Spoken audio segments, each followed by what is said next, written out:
Good evening, everybody. Welcome to Courtside with Coach Crist. I'm Greg Crist, along with Dave Gorby. And tonight we are coming to you from one of the coolest places in the world. We are coming to you tonight from the Axe Hole.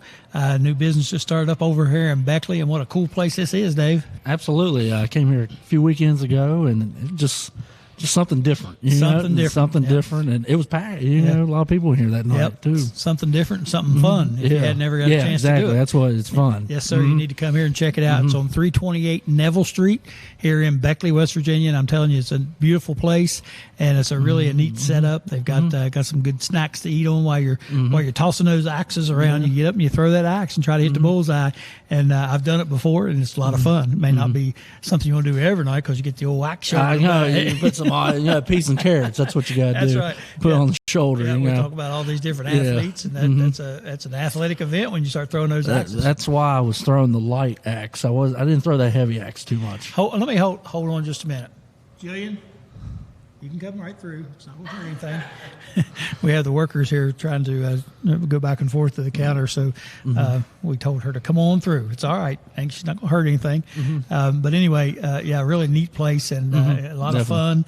And we'll have some more information about the Axe Hole as we go on through the broadcast. So we'll get back with some more information about that, some of the stuff they got going on, and some of the cool things that you can get involved in over here. And like I said, beautiful place. Looks like a brand new place in here, and great setup. We've met the owner, and then one of the other owners you've talked to, April and Tony, and looks like they got a good thing going here. Neat place. Yeah, they took the idea and they really took off. That's with right. It, Absolutely. Did it right. That's for sure. We'll always like to tell everybody what we do on this show. We kind of focus on high school, our student athletes, of course, right now. There's not too much going on. Probably starting next week, we'll start getting into our preseason football coverage and this sort of thing. They just started this week. They started practice back up. So hopefully, hopefully, if everything goes well with the with the pandemic stuff and the COVID stuff, hopefully we'll get a regular season in like normal. And that's the hope. We got our fingers crossed. We don't know. It's getting pretty bad right now, but hopefully by the time football season rolls around, the actual games, it'll tamp down just a little bit. That's our hope. So again, we'll get back to focusing on those high school kids. Last week we did a special Saturday show from the Arty Museum down in Arty, West Virginia, with Tex Williams. That was a lot of fun. Tex was recognizing Bill Robinette, Mark Cardwell, who coached at West Virginia State. Bill Robinette played at Morris Harvey. Then he wrote a book about the West Virginia Conference in the 60s. So we went down and they enshrined him into the Hall of Fame and the West Virginia Hall of Fame Museum. And we got to spend a couple hours down there in the heat. And that was a lot of fun. Yeah, definitely a neat place. Yeah. Definitely was hot a little bit, but just the history down there. I think that's what makes it good. And I said last week, that was actually 2 weeks ago. Last week we were at Pinheads out on the deck. That was nice. Had a lot of fun there. But tonight, again, coming to you from the Axe Hole in Beckley, 328 Neville Street. What an awesome place. You need to come over and check it out. Tonight on our show, we have what we hope is a special show. And again, we've kind of moved away from the high school athlete just a little bit. But anybody that's my age can remember this guy as a high school athlete and probably one of the best high school basketball players I've seen in our area, bar none. Tamar Slay will be our special guest tonight. Tamar, of course, played at Woodrow Wilson. Led into back-to-back state championships. He went on to play at Marshall for 4 years and then enjoyed an NBA career for a few years. Then also went on and played overseas for a number of years, had a long professional career. And, now he's got something special going on we'll talk about here in just a little bit.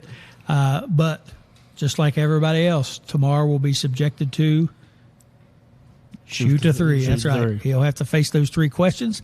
If he don't answer them in a timely fashion, of course, he will suffer a punishment that will really be something that is unbearable.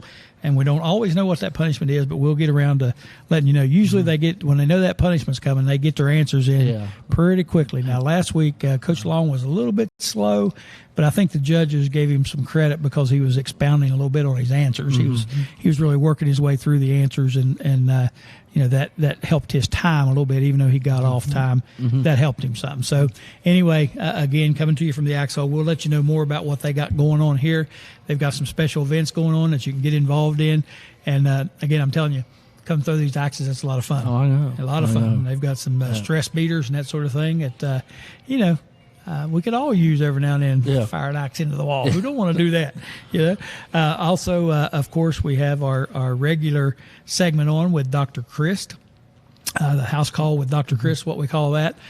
He'll be talking tonight about how people, can come up with their decision or what affects people's decisions, I guess, more or less. Yep. And we'll get him on. Last week was a very interesting segment on that, talking about hitting the baseball and the brain activity that goes into that, and how virtually impossible to hit one in reality.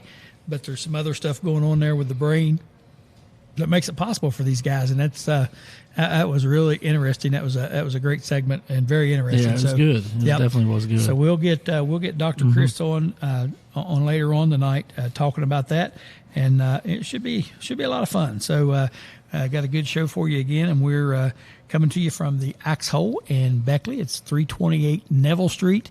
Right here in downtown Beckley. Beautiful little area here, too, by the way. When you pull in out there, you got the theater and you got some other restaurants and cafes and things. Really a neat little place. Oh, Dave, looks like we got a call from our audience member. Hello, it's Courtside with Coach Crist. Hello, Mr. Coach Crist. Hey, it's Driftwood Stump. How you doing, buddy? I'm good. This is Driftwood Stump. Good to hear from you. And I'm a first-time caller. Oh, first-time caller. Well, you know what happens when you're a first-time caller? You get the bell. How about that? First-time caller. There you go. You got the little animated sounds there from the bell ringing. So what's up, Driftwood? What's going on? Mr. Coach. Yes, sir. I am glad to see Mr. Gorby is there. I thought that fat man was going to eat him last Well, we was kind of worried about that ourselves, Driftwood. Yeah, I made it back over here. He got back, though. He made it okay. Yep. Mr. Coach. Yes, Driftwood. I am not a smart man, but I know what love is, and I love your show. Well, Mr. Driftwood Stump, we appreciate that more than you can imagine. That makes us feel good inside. Good. Now, I love you almost as much as Jenny. There you go. We love you too, and we love Jenny. Do you have? You usually call in with a question for Dr. Crist. That's our next segment. Do you have a question for Dr. Crist you want to throw out there? Well, Mr. Coach, I have a question for Dr. Crist. He is a smart feller. He is. And I'd like to ask him something. Well, Mr. Driftwood, you go right ahead and fire away. Okay, Coach. How do people make decisions, and how that bias may get in the way of refereeing and recruiting? Well, you played ball at Alabama, and I'm sure you saw some of that bias while you were playing down there. But, it's pretty amazing, Mr. Stump, that your question would go along with the topic that Dr. Crist is going to talk about tonight. Yes, sir. Mr. Coach? Yes, sir. Yes, sir, Mr. Driftwood. You mentioned it, but ask the good doctor if he remembers me running for the University of Alabama. I kept running and running and running. And he is a resident down there and attended some, I think, Alabama University for a while and lives right down there in the midst of them. So I bet he does remember you, Driftwood. Well, good. Mr. Coach. Yes, sir, Mr. Driftwood Stump. I'm pretty tired. I think I'll go home now. All right, Mr. Stump. We appreciate you calling. We'll get your question over to Dr. Crist here in just a little bit. Thank you, Coach. All right, bye-bye, Driftwood. Bye-bye. That was Driftwood Stump calling in from Alabama. Damn. And, that's pretty interesting that his question goes right along with Dr. Crist. Once again. That caller. Yeah. Right knows. Right along with it's fascinating the way that happens. I'm not sure how that happens, but anyway, it seems to happen a lot. If you hear a bang or two in the background, just know that people are back there throwing axes. We hope that the show's not so corny and so bad that they start throwing them at us. Yeah. Of course, that makes for some good TV, I guess, for a lot of people. Probably enjoy seeing that. So anyway, all right, let us get a break in here. When we come back, we are going to be talking to Dr. Crist. We'll get Driftwood Stump's question to him, and we'll let Dr. Crist take over. It's always a fascinating segment when we have him on. Yeah, definitely. Like I said last week, then I thought the week was it the week before? Yeah, I thought the past two were the past two have been really good. So we look forward to hearing from Dr. Crist. All right, we'll take us a quick break. We'll get Dr. Crist on the phone, and we'll be back with Courtside with Coach Crist after these messages. I'm Greg Crist. That's Dave Gorby coming to you live tonight from the Axe Hole. You ought to get over here and check this place out. We'll be back after these messages.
Welcome back to Courtside with Coach Crist. I'm Greg Crist along with Dave Gorby. We are coming to you tonight from the Axe Hole over in Beckley, downtown Beckley, 328 Neville Street. If you get an opportunity to come into this place, I need to come check it out. It's pretty cool. Absolutely. Pretty cool place. So if you hear a loud thump behind us, people are back there throwing axes, and that's what you do. Come and have you a nice cold legal beverage and maybe get you some snacks, and you sit down and start firing the axes at the wall. So, I like the stress reliever. Yeah, they got a stress reliever each week. Yeah, we're going. That is we'll go ahead and talk about that Monday through Friday, 12 to 4. You can come in, and for $10, you do what the stress relief throws, and you come in and you think about your boss or think about the fact you got to go home after work. And sure, they were saying lunch. Tony was saying lunch break. Lunch break. Yeah, come here on your lunch break. Yeah, get that frustration out. So you can come in and do that for $10. That's a pretty sweet deal. So you got to come in and throw these axes just a little bit. The Axe Hole, 328 Neville Street here in Beckley. All right, it is time now for our weekly segment that we call House Call with Dr. Crist, and we have contacted Dr. Crist, and he's on the phone. He's going to talk to us about, of course, Driftwood Stump had a question about how people make decisions and the biases that are involved in those decisions, how that could affect officiating, recruiting, etc. So we're always excited to do the House Call with Dr. Crist segment. All right, Dr. Crist, welcome to the show. And we know that you've been listening, and you had some corrections for me and for Driftwood about your attendance at Alabama, I believe. Yes. First of all, that's the University of Alabama. The University of Alabama. Yeah. Yes. You sound like somebody from Ohio. And yes, that's where I got my master's degree and my doctoral degree in psychology. From the University of Alabama. From the University of Alabama. That's right. Good deal. Good deal. That's good stuff. And you know what? Give you a little bell dinger for that one. We got a little sound effects board tonight we're playing with, so if I can blurt in with one, you'll know. All right, Driftwood Stump, he called in. He wants to know about people making decisions and the biases that might affect those decisions and how it affects possibly officiating, recruiting, et cetera, et cetera. So, as always, we're just going to turn it over to you and let you go. Okay. All right. Sounds good. There are several things, I think, several different areas in sports that we think about how people make decisions and how those decisions might affect outcomes. And so I'm going to really talk about three different areas that I think this is probably most prominent. First of all, we all look at, or if you're a sports fan, college football fan, college basketball fan, we look at preseason polls. Right. And these preseason polls come out before anybody plays a game. Yep. And you have these rankings that are thrown out there. And I know there's been some discussion about not doing that, waiting until teams play 5 or 6 games or so in football before they rank them. Yeah, as a West Virginia fan, we've always complained about that. As an Alabama fan, probably not, because you know what I'm saying? I mean, Alabama will be ranked 1 if they lose 2 games. They're down to number 5. Maybe West Virginia be in the top 50, and if we win 10 in a row, we squeeze up to number 18. Exactly. So, we know all that. Is exactly right. Yeah, and that is what we call the anchoring bias. The anchoring bias is information that we get early on. All of our decisions that we make afterwards are anchored to that early information. And that's why preseason polls are so, it can have a profound impact on the way things go during the season where you get ranked. You're exactly right. We joke, I've joked before that said, Notre Dame was preseason ranked number 5. They lost three straight games. My gosh, they might drop out of the top 10. Right. Right. Yeah. And you can see that happens. You may be familiar with the Paul Feinbaum show. He's a popular talking head down here on the radio. And he had an interview with a guy from Oregon or Washington, maybe Washington State. And he was talking about that, and of course Feinbaum was going, "Oh, that's crazy. There's no way." And he said, "Look," he said, a few years ago, Auburn was unranked, and they went undefeated, and they went all the way to the top 2 and went to the national championship game. He said because there's a bias that this belief that the SEC has better football teams than everybody else. So if a team in the SEC goes undefeated, man, they must really be good. Right. He said, do you truly believe that was Washington State who started the season unranked and went undefeated? Do you think they would have been in a national championship game? Yep. Absolutely not. Nope. No way. Nope. And so so that anchoring bias, information early on, like the SEC, people say that as if it's fact. It's just fact. Because everybody understands it. Right. Mm. And it absolutely affects your judgments based on that afterwards. Happens in basketball. We often talk about the blue blood programs, right? And these are programs that have a history of being really good. And so we assume they're going to be good every year. And so they get ranked high, and it's really hard to knock them down. So we see those kind of biases play out when they're ranking teams. And it has a profound effect. And in football, for example, it can be worth millions of dollars to these schools because it may determine what bowl game they go to and what payouts they're going to get and so on. So it's huge ramifications for something like that. So I'm a big proponent of waiting to rank teams until after they play a few games so you have something to judge them on. Right.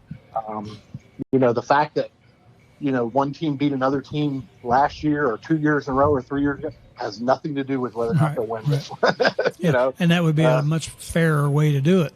But you also have to think in terms of money, and the ESPN and the TV people of the world, they want those teams to be up there. Absolutely. In fact, I was going to mention that. I read a lot of the West Virginia message boards, and you get people that say, ESPN hates us. Right. I don't think ESPN hates West Virginia. I think ESPN loves ESPN. Right. Yeah. And their pocketbook business and their pocketbook, and they sponsored the SEC, and you saw what happened with the Big 12 with the Texas and Oklahoma moving, right. and Bowles be coming out and saying you guys are tampering with them. Yeah. Of course, they deny it. Oh yeah. But they want their product and they want it to be valuable and so on. The fact that somebody else gets messed over is irrelevant. Right. Yeah, and I heard somebody talking the other day that they believe that ESPN was involved with trying to formulate 4 super conferences that they control, and just basically doing away with the NCAA. Mm-hmm. Yeah. Well, the college football playoff is owned by ESPN. Right? It's not an NCAA thing. Not an NCAA product. Yep. So I think that's possible. Yep. And basically what they said was the only thing that they really had was the March Madness tournament, and then all the minor sports is all that the NCAA really controls. So they said they don't need them.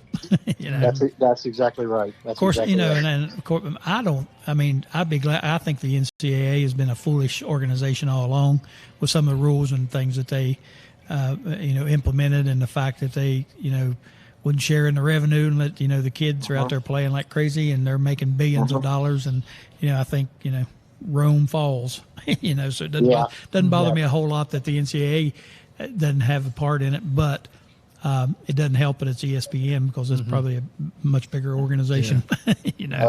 So you're going from the frying pan to the fire, really. So, that's right. Be careful what you wish for. Right, exactly. All right, go ahead. Didn't mean to interrupt there. That's okay. No, I could rant about that for a while. Oh, yeah. So the other thing I think about is that you mentioned recruiting and player evaluation.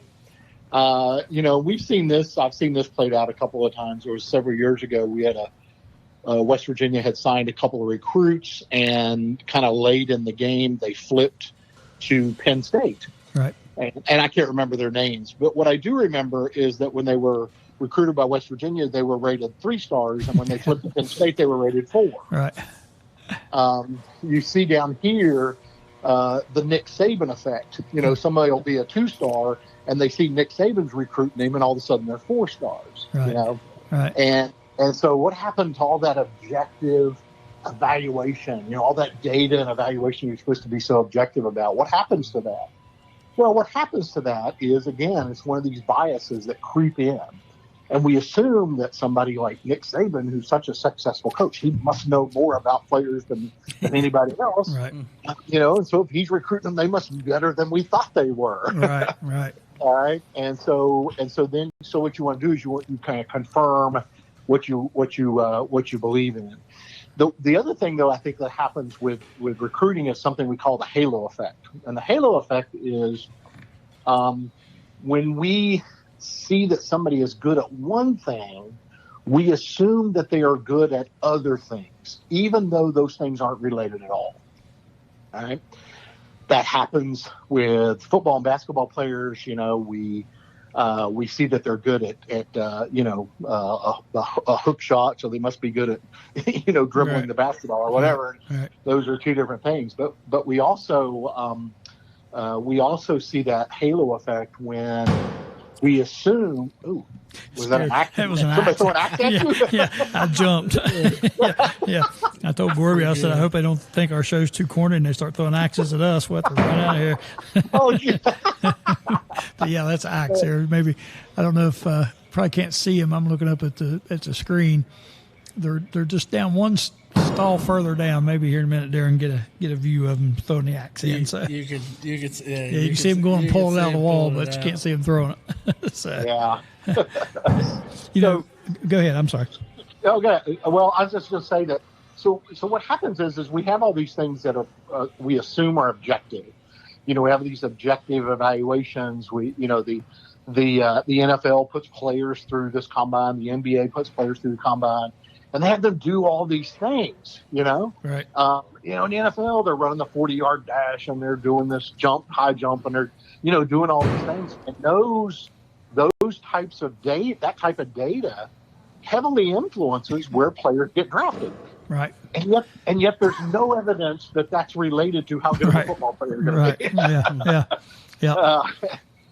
But they believe it, and so it's affecting their decision making about how good a player is, how well they might perform, at the pro level or even at the college level. Yeah. And so that kind of halo effect it can lead you to erroneous conclusions about somebody. I read something, I can't remember exactly what the numbers were, but there were as many 2-star high school recruits playing in the NFL as there were 3- and 4-star recruits. Right. Yeah. So kind of what happened to all that activity. Yeah. And it leads me to something that I've said for a long, long time. People are not like Sherlock Holmes. Right. Yeah. People don't take data, objectively evaluate it, and then reach a conclusion, just like Sherlock Holmes. Right. In fact, it is exactly the opposite. What people tend to do is they make up their mind first, and then they go find evidence to prove that they're right. To support what they're, right. That's right. Right. This confirmation bias, we're just going to prove that we're right about this stuff and ignore all these things that tell us that we're wrong. Right. And so people, this idea that people are objective, it's just not true. Not very many people are that objective. Right. And by the way, that includes officials. In fact, one of the things that we know is that if you are not aware of your biases, they're much more likely to affect you. Right. All right. And so when I hear people say the officials don't care who wins, these officials, they don't. Well, you know what? I don't believe you. Right. Yeah. Right. In fact, that concerns me even more because here's what I'm thinking. I don't know many officials, and I'm not knocking officials. I don't know many, but I assume that officials, say a college football official, was probably a football fan. Yeah. And probably went to college somewhere. Yeah. And those things will affect them the way they look at things. Right. Now, and of course, nobody tells you anything about officials, right? You're not allowed to question them. You're not allowed to, nobody ever says, well, that official went to Texas. Wonder why he came to Texas. Nobody ever says that, right? Because they know what would happen. Right. But the fact that it's not being said makes it worse. Right. Because it makes it more likely that these biases can creep in. And one of my biggest pet peeves, again, one of the things that just drives me crazy is when I watch college football games and I see how officials spot the ball. Oh gosh! You're talking about getting on rants. Don't get me started on that. It just drives me crazy. And I've watched games. Now, admittedly, I'm biased too, right? I have my favorite teams, but at least I know that. Right. Yeah, you're aware of that. Yeah, I'm aware of it, and so what'll happen is I'll jump up and down because I think West Virginia got a bad call, and then they show the replay, and I'll go, nah, actually, it was a good call. Yeah, a good call. And you do that. Yeah, and you was talking about, and I have always pointed this out, and I think it comes as a result of me losing a parlay card one time. I had one game to win. As Boston College and Notre Dame. I had Boston College by a certain amount. I don't remember what it was. And they had the ball, and all they had to do was get a first down. That would ice the game. It'd be over. Well, if they break off this play, gain 25 yards, get the first down. Wait a minute, there's a flag. Yeah. So they go back, and they showed a replay, and they showed this replay 5 times. There was no holding anywhere. But they called holding on this one particular guy, and he was like, he was not holding. I mean, and I'm sitting there thinking, why would an official do that? What's going on here? And then, I don't remember what happened. Notre Dame kicked a field goal or they scored at the end of the game or something, and they beat the spot. So, I had Boston College who was getting points.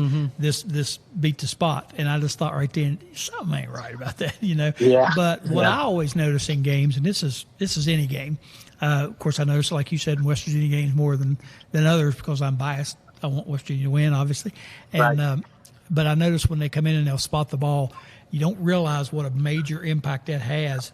It may be in the first 5 minutes of the game, and they'll spot the ball short of a first down, or they give the other team enough for a first down. And you don't realize how much that affects the game at that particular point, and nobody really pays any attention to it. Right. And then you look back on that and say, man, if we'd got that first down there, we'd have probably scored and we'd had the momentum and blah, blah, blah, whatever, But that happens all the time, all the time. And if you watch games and you sit there and watch them objectively, if you don't have a team in it and you watch, you see tons of stuff like that, little things that happen all throughout the game that have a major impact on the games. And, I'm not sure, like you said, I'm not sure even they realize it, Right. But there's something there making them do it. That's for sure, because you see it all the time. Yeah, and that's the point. They probably don't realize it, and they would tell you they didn't do it, right? Because they're not consciously aware. So it is a kind of an effect on the subconscious that affects you. But you sit there and watch it, and you're going like, "Geez, that guy landed on that yard line. It's clear that he landed on the 30. Right? Why is he marking the ball where his feet were at the 29?" When the other team had the ball and he clearly landed on the 29, and somehow you marked the ball all the way up a foot ahead of where his head was. Right. How did you think he got there? And I said that I've watched games and said, you know what? If I just added up the yardage difference, sometimes in these games, again, I don't have a stake in the game. I don't care who wins. I'm just watching it for entertainment. Right. But you start to notice, man, almost every time they mark the ball for this team, they're a half a yard ahead of where the ball was. And every time they mark it for the other team, they're a half a yard behind where the ball is. If he runs 70, 80 plays a game, you're talking about 40 yards one way. Way. That's right. Yeah, it has a big impact. 80 total yards could make a difference, right? And so it's very subtle things like that. And so what happens with officials is we have that unknown bias, Right. But also, they're not immune to kind of the emotion of the game, right? And the fans and the and all that. They're not immune to that. And when those emotions start playing into their decision making, they start seeing things that weren't there. How many times have we seen an official throw a flag and we're like, geez, he was almost, he must have been expecting something to happen, and then it didn't happen. Right. But he already thrown the flag, and so they call something. You see that basketball a lot. They're getting a little bit, basketball, that's true. Yeah. They're getting a little bit better in football, picking up flags when they make a mistake, but still, you see it. You see it quite a bit. I guess the replay might have a little something to do with that, I guess, maybe. So I don't know. I think the replay does have something to do with it. But even that is not perfect. That's right. I remember a game a few years ago, I don't know if you remember this, where I think Syracuse was playing, and they kicked an extra point, and the kicker hooked it so badly, he must have missed by, I would say, 6 yards. I mean, it was obvious that he missed this extra point. They called the extra point good. Yeah. And then on replay, he confirmed that it was good. And you're like, what replay were you watching? What kick were you watching? And he was saying when he called it good, and they questioned it. He's thinking to himself, I wasn't even looking. I was thinking about dinner tonight. They always make extra points. Of course it was good.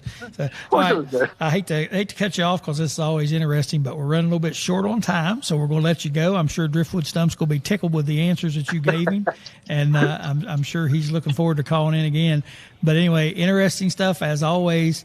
And Dr. Crist, I appreciate you more than you know. All right, man. Have fun again. Thanks a lot. All right, buddy. Love you, and we'll talk to you soon. Duck when they throw those axes at I heard that. All right, man. We'll see you. Another good segment by Dr. Crist. Oh, yeah. Good segment there. Let's get a little bit of that in there and see. There we go. All right, we got to get us a quick break in, and we're going to call up Tamar Slay. And hopefully he'll answer the phone this time. And, if not, Dave, man, we'll just have to cover 15 minutes. We can handle that, can't we? Yeah. I can play with my soundboard here for that long. Go. So, all right, let's get us a quick break in here. When we come back, hopefully we'll be talking to Tamar Slay, former Woodrow Wilson Marshall and NBA standout. We'll be back after these messages. Stay tuned, everybody.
Welcome back to Courtside with Coach Crist. I'm Greg Crist. This is Dave Gorby. We're coming to you tonight from the Axe Hole in downtown Beckley, 328 Neville Street here right in the middle of downtown. Beautiful place. Really a neat place here to come and throw some axes and have some cold beverages and some snacks and de-stress a little bit. Absolutely. Yep, good place. We are tickled to death now to get to our main interview segment with our local legends and that we like to talk to. And tonight, of course, we've advertised that we are talking to Tamar Slay. Of course, Tamar graduated from Woodrow Wilson High School. He led Woodrow Wilson to back-to-back AAA state championships. I remember those well. I was coaching at Midland Trail at the time, and after this, he attended Marshall University. He was a prominent player for Marshall, of course, through his career. He averaged about 16 points a game. He was a 54th overall pick. I'm not sure a lot of people know all these things, when you talk to people, but he was the 54th overall pick in the 2002 NBA draft. He was selected by the New Jersey Nets. Spent a couple seasons with the Nets. He then played for the Charlotte Bobcats during the 04-05 season. Had a lengthy overseas career. Now he is currently coaching with the Cleveland Cavaliers summer league, and we're going to talk to him a little bit about that as well. We want to welcome to the show Tamar Slay.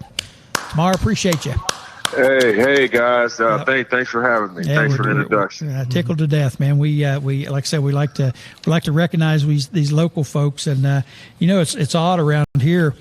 I guess 15, 20 years ago, you mentioned longer than that. 25 years ago, you mentioned the name Tamar Slay. We all knew who that was. Some of these younger guys don't really know, so that's why we like to get you on here. But anyway, let's go back to the beginning. We don't want to keep you a long time because we know you got other things to do. But before we get to the Cavaliers, let's talk about your experiences at Woodrow Wilson under Dave Barksdale and your time at Woodrow. We remember those teams, of course. Like I said, I was coaching at Midland Trail at that time, and we always went to the state tournament and that sort of thing.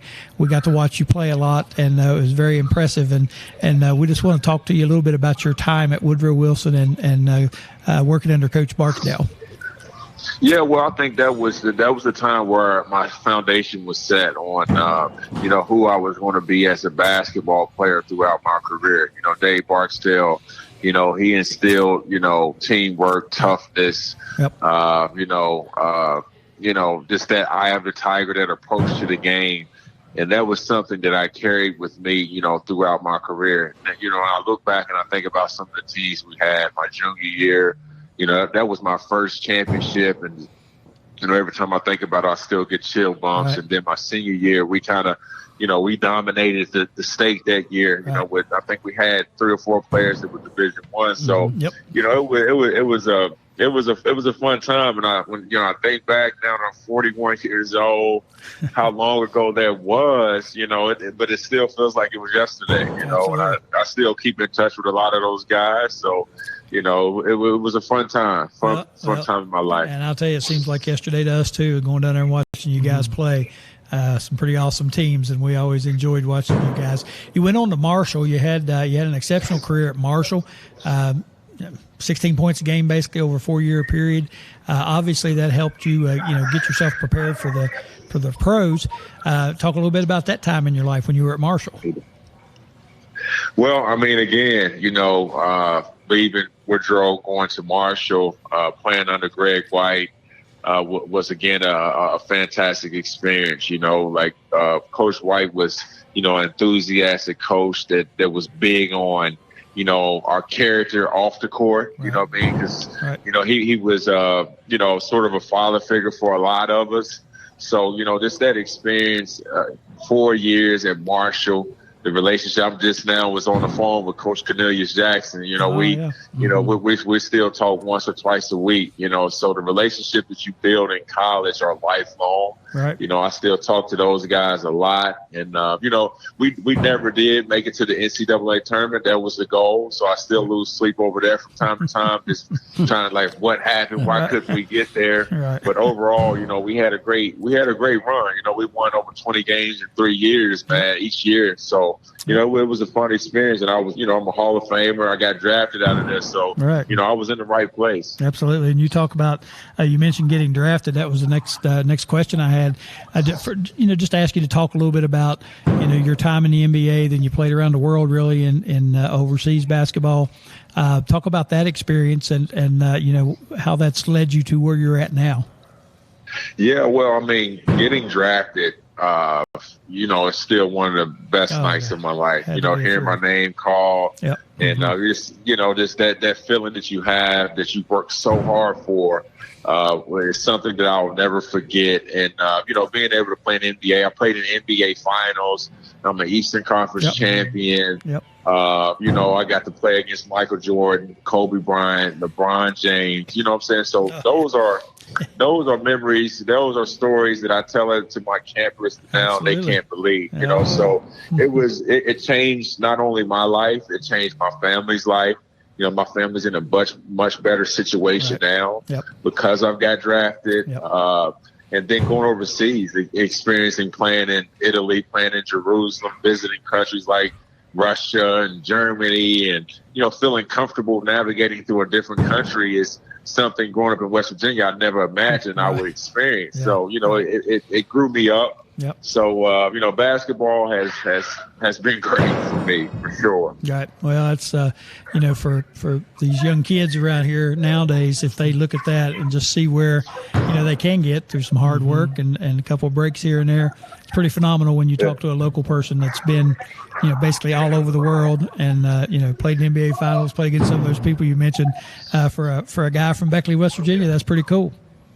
Yeah, well, I mean, like, a lot of people don't know this, but, you know, I grew up, you know, my first 5 or 6 years before I even moved to Beckley, I lived in, I don't know if you guys heard of Scarborough. Oh, yeah, like, we absolutely. we lived on the dirt road, you know what I mean? It was a 2-bedroom house, you know what I mean? Like, I was a country boy that, you know what I mean, that spent most of my summers out playing in the woods and different things like that. So I'm just like these kids in West Virginia, you know what I'm saying? So that's why I tell them all the time, if I can do it, I know someone else can. That's you right. know, but I worked my tail off, stayed out of trouble, and good things happen. And that's why now I'm just sitting there having dinner with the head coach for, you know, the Cleveland Cavaliers. So, you know, it's a pretty cool deal. Yes, it is. Pretty neat.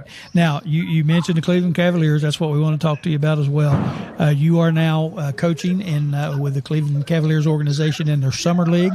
Talk a little bit about how this came about, and then tell us, you know, about the summer league, what goes on here, who you're coaching, how's all this work? Yeah, well, relationships, you know, JB and I, we go way back. He and his father trained me for the NBA draft back in 2002. So I met those guys then, and then they actually selected me for the Charlotte Bobcats in the expansion draft. So I played for them for a year. But, you know, JB and I are around the same age. So, you know, we built a relationship. As a player, he was my coach, but we still, you know, we used to go to dinners together. We used to hang out together in the summertime. So I built a relationship with him. So I reached out to him. You know, I've been with the NBPA for the last 6 years working for them, and the COVID got me with that job. So now I'm transitioning in to see if I want to coach in the NBA, if I want to coach in college, or if I just want to stay, because I have, you know, my own business that I run too, if I want to continue doing that. So I reached out to JB and asked if they had any summer opportunities for me. And he said, give me a few days, let me see what I got. And he called me back and said, yeah, we want to bring you in. And, you know, they got all their draft picks. They got all their two-way players. They got free agents that they're looking at that they may want to add to their roster. So we've been up here since Monday. The guys are doing 2-a-days, you know, just getting prepared to fly. We fly to Vegas on Saturday, in which they're playing 4 or 5 games out there. And, you know, my role is, you know, kind of a player development role right now. You know, I'm working the guys out before, after practice. I'm learning so much. Like, we having coaching clinics once a day, so I'm learning the Cavaliers system as well. You know, they're not throwing everything at us, but, you know, it's like a crash course, you know, so I'm learning So I'm doing some learning and some teaching myself, and it's been a cool experience so far. I can't wait to get back to implement some of the stuff I learned this week with my head, because I'm a head coach now, and also at United Faith Christian Academy in Charlotte, North Carolina. So a lot of stuff I learned this week, I'm going to teach to my guys. Right, absolutely. Now you said you're in the player development end, so you're coaching these guys up and doing all those type of things. You got some pretty good players there.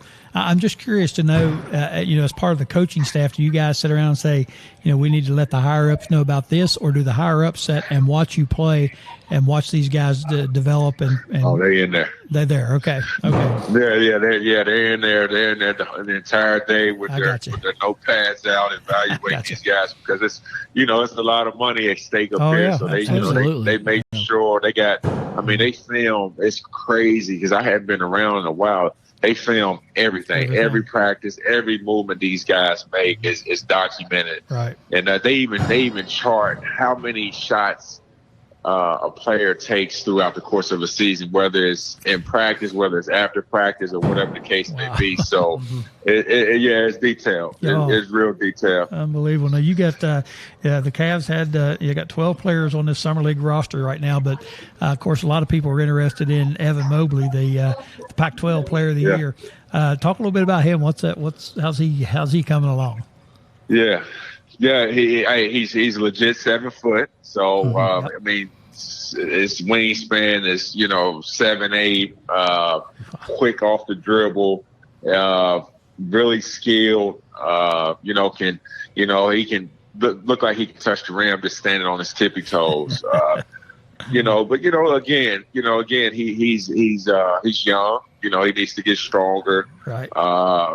And he needs to get a little bit more meaner, as far as his personality, in order to be a star in this league. I think he's going to be really, really good, really early, just based off his talent, skill set, his size. But, if he want to be what we call a dog, his personality needs to get a little bit tougher. But I mean, I think that'll come, because I do see he's competitive. He gets in, he competes, he mixes it up.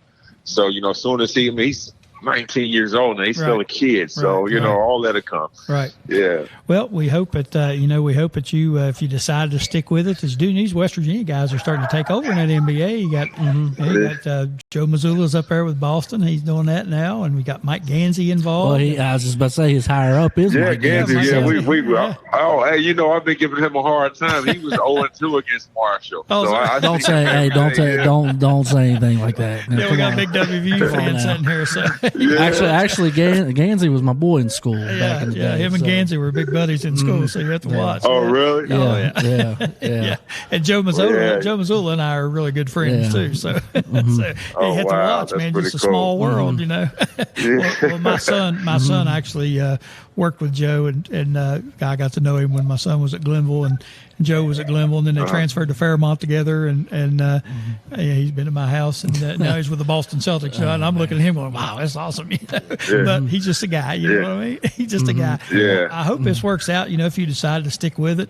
I know you got a lot of other stuff, and before you go, I want you to just mention, I know you got other things going on, especially here in Beckley. Talk about what you have here in Beckley. That was one of the things I wanted to make sure you got to mention. Yeah, well, this was the first year we had some teams, travel ball teams this year, and they did extremely well. They basically dominated this competition in West Virginia. Awesome. Their age group, the 8th and 5th grade, and then they played in the Under Armour circuit, the Rise League, in which, in the Nationals, I think both teams won 1 or 2 games, which is a huge accomplishment considering the short time the team's been together. So we want to build from that. And then we constantly have clinics and camps and, different things like that go on throughout the course of the year. I'm always going to come back. I'm just trying to figure out now that I'm going to have a little bit more time on my hand this year, I'm going to spend some more time in Beckley doing more clinics and different things like that. So, everybody, that follows me, just stay tuned, because we're going to be doing, monthly clinics where I come up, I bring my staff with me. I got a retired NFL player who's my strength coach now, we're going to pack up our van and we're going to travel down and have, weekend clinics where we, teach these kids about strength and training and basketball development stuff. Is going to be pretty awesome. So stay tuned for that. Yep, sounds fantastic. When you get some things solidified, just let us know. We'll make sure we get it out on the air too. And we get a lot of viewers here in Fayette and Raleigh County. So, just let us know. We'll be happy to plug that for you. Listen, man, we really do appreciate it. We can't tell you how much we appreciate you coming on the show and talking to us tonight. We know you're a busy guy. We're going to let you get back to your dinner or whatever it is you're doing, but we do appreciate you taking the time to talk to us tonight. No, thanks for having me, guys. Anytime. All right, Tamar. Good luck to you, buddy. Okay. All right. Thank you. All right, Tamar Slay, of course, former Woodrow Wilson standout, and he gets a ding ding too. He don't get the bowling because he wasn't the first. Well, I guess he was a first time caller. How about he grew up in Scarborough though? I had no idea. It's crazy. I had no idea. Scarborough. If people was wondering, it's between Mount Hope and Oak Hill. Yeah, he should have been an Oak Hill basketball player. Would you think that? Like with Monty and Benitez and Cornelius? You would think you'd have been right in there, wouldn't you? Yeah. I tell you what, he was a player. Yeah, gosh, and then Jamel Bradley and Drew Smith would be stressing about playing Oak Hill. Yeah. He was an excellent player. So we appreciate Tamar calling in and talking to us a little bit about what he's got going on. Neat stuff there with the Cavaliers. Yeah, we'll see how that progresses. He didn't sound overly sure that's what he wanted to keep doing. He said, just go check it out and see what he wanted to do. And I said, hey, must be nice to have those options, man. Yep. Do I want to coach in the NBA? Do I want to coach in college? I just want to keep my own business rolling. You know what I mean? So, it must be nice. All right, we're going to take a quick break. When we come back, I think Darren's going to get in here. He's got a special announcement he wants to make. So we're going to break away here just for a second. We'll return in just 1 minute. I'm Greg Crist. That's Dave Gorby. Stay with us. We'll be back.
Welcome back to Courtside with Coach Crist. I'm Greg Crist, joined by my good buddy and co-host Dave Gorby. Tonight we are coming to you from the Axe Hole in Beckley, West Virginia, 328 Neville Street here in Beckley. And what a cool place this is. And we mentioned that we were going to talk about some stuff that they've got going on here. Dave, they got something called the Axe Hole Summer Axe Games. Yes. And the way that works is you come in on, you got Monday, Tuesday, and Wednesday. Monday is, I think, the men's division. Yes. Tuesday is the women's division. Yep. And then Wednesday is the mixed division. Yep. So you come in, you play. It's very inexpensive. I forget what he said the price was. It's only $10 a person. Nightly prizes are awarded. You qualify if you win for the Axe Master Championship, which will be down the road just a little bit. Single elimination. High score wins. You come in as a team and you play, and they're getting ready to start their fourth week. Yeah. And my question to him was, can somebody that hasn't played yet, can they come in and just start? He's like, yes, absolutely. The same team can't win more than once. Yes. They can still play. Yeah. They still play each week, but they can only win once because they've already qualified for for the tournament. The Axe Master Championships. Yep, the big tournament. So that's going to be they're in their starting their fourth week this coming week, and or next week I guess will be the fourth week. They're going to do that for 8 weeks, and then at the end of the 8 week period, they're going to take the champions from all the weeks. and that's going to be the Axe Master Championship, and they got all kind of prizes and stuff going away from that. Yeah, it should be a neat little event. Hey, I mean, what the heck? Come over and $10. I mean, come on, man. I still like that stress reliever. That stress relief zone, or 12 to 4. 12 to Monday, 4. All week that's long. pretty good. That's pretty good. And I think that's $10. $10 a person. $10 too. 12 to 4 Monday through Friday. They also have what they call a Sunday Fun Day.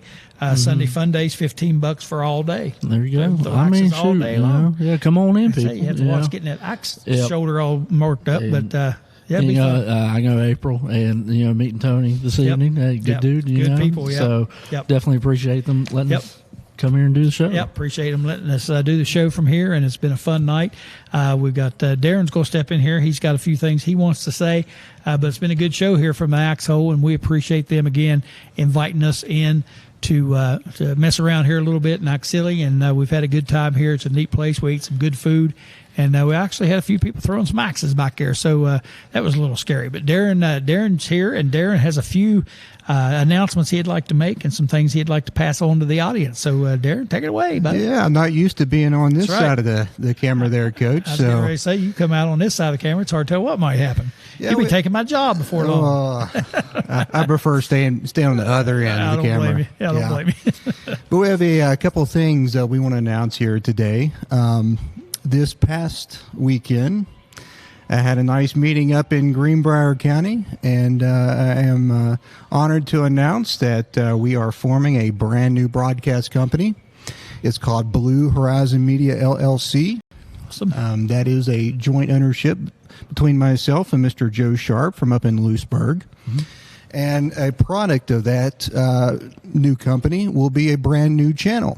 As many of our viewers and even those watching currently on the Greenbrier Valley channel know, we've had the channel up and running now for about 7 to 8 months. So we put that channel on the air in a new format back in January. Of course, we brought Courtside with Coach Crist in around March. That was a important part of getting the channel up and running. But the new channel name will be the New River Network. New River Network. Awesome. So we try to think of a way to split the areas. We want to primarily cover the Fett and Raleigh County area with the New River Network. And, of course, we're keeping the Greenbrier Valley channel up in Greenbrier County. Awesome. So as many have noted, my primary involvement here in the broadcast area and in the area is to increase the quality. Right. And many of those watching at home or online or Roku, wherever you may be watching, notice how good it looks and how good it sounds. Yep. So on the big screen right in front of us, we're actually watching our Roku feed. Yep. So it looks really good tonight. Yep. Clearly HD quality, no question about that. But we're going to continue to invest in this area. We are in the process of upgrading some of the equipment up in Greenbrier County. So those up in that area will benefit from some of the graphics you see on our shows on a regular basis. Another important announcement, our primary goal is to cover 4 area high schools. We'll announce those schools at a later date as soon as we get a schedule put together. Mm-hmm. But we'll have 4 area schools between our 2 channels, and those schools will be split between Fett, Raleigh, and Greenbrier County. So we'll bring our nice technology in. We offer an awesome graphics package, score banner, instant replay, crystal clear, high definition. Our cameras native are 1080. We do broadcast out 720p, 60 frames a second. So those watching at home can watch that local area high school football in crystal clear HD. Yep, full HD. Yep, and it's a good picture, and it's a great picture, in fact. And it's going to be a lot of fun to bring it to people. I know people hopefully will be looking forward to that. And in the midst of all that, we always want to mention that we're always welcoming sponsors in, and as the football season gets ready to roll around, we'll obviously be looking for sponsors for that. If you want to, if you're unsure of that, get on and watch, one of the episodes of Courtside. Just see what the quality is, and I think you'll be pleased with that. So good stuff. Yeah, and don't be surprised if you see some sales staff for the New River Network and the Greenbrier Valley channel soon in your business. So. There you go. unfortunately, we'd love to do this, but it costs money to broadcast. So, money, yeah. Yep. And we've invested quite a bit here in the last 6 to 7 months, and basically all of our equipment's brand new. Yep. So, brand new equipment, and that's why it looks so good. Yeah, that's right. Yeah, you gotta put it into it if you want something good out of it. So, and we're able to broadcast from places like we're here tonight, right. the Axle in Uptown Beckley. Yep. We don't take up much of a footprint. Yep. We really consolidated things down. All of our cameras are wireless. Yep. We can move them about anywhere in the venue. So yep. If you have a business that you would like us to broadcast from, we would be more than willing to come out and give you a little bit of exposure. Absolutely. So we have some upcoming places. We've been looking up in Greenbrier County, for example. Lots of new places being built, lots going on. So look for us up there on the Greenbrier Valley channel. Absolutely. And also here on the New River Network. We venture over to Beckley, Oak Hill, Fayetteville. Yep. So all around, that's right. As long as you have a place for us to set up, we can get out and broadcast. So, and I was going to mention, you talk about the small footprint. What he's meaning there is we don't take up a whole lot of room. We're back here in the corner at Axle. We're not in front of any. Thank goodness we're not in front of any of the scoreboards back here for the axe throwing. So we just take up a small little portion of your space, and we plug you right along. So if anybody out there again wants us to do the show, we'd be happy to check you out. So let us know. Yep, and everything for the New River Network should be up running in the next 2 weeks. So we're going to get that channel up on Roku. I already got a Facebook page, YouTube, and we are aggressively pursuing Suddenlink to get that channel on. So we already got the Greenbrier Valley channel up and running. We are blessed to be able to have a partnership with Suddenlink to have our own equipment at the Suddenlink head end. So we send native 720p 60 frames a second to Suddenlink. So we're working aggressively to get that New River Network on, so people have access to high quality programming direct to their home. Yep. All right, man. We look forward to bringing that to everybody. I appreciate it, Coach. I'm going to get back here to man the controls, and I'll let you finish the show up. All right, sounds good. All right, Darren, dropping the news there. We are the New River Network, and again, we'll be bringing you, like I said, these high quality broadcasts. And if you watch, even we watch it, we're like, man, that picture looks good. We got it up on a big screen here in the Axle tonight, and we're sitting here watching it, and the picture is just absolutely amazing. And when you see the football games that we're going to be doing, the pictures on those are going to be second to none. And we hope everybody will get on board with this New River Network. I think it's going to be a cool thing. And Darren and I have been, we've been bouncing ideas off each other for weeks about things that we can do. We want to try to give to the community and do something productive for the community.